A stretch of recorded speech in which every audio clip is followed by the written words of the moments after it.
ayon ako sa tanang mga tao.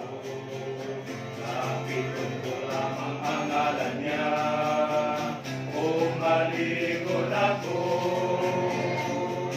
Ang mga Kristohano, dapat sa kalagayan, Jesus pagkakuhao, lalo niya sa langit, sa dilig ko mahal, sa tanang mga pasulat, ay nasa siya kanako, ngadanon ko sa langit, ngadanon ko sa langit.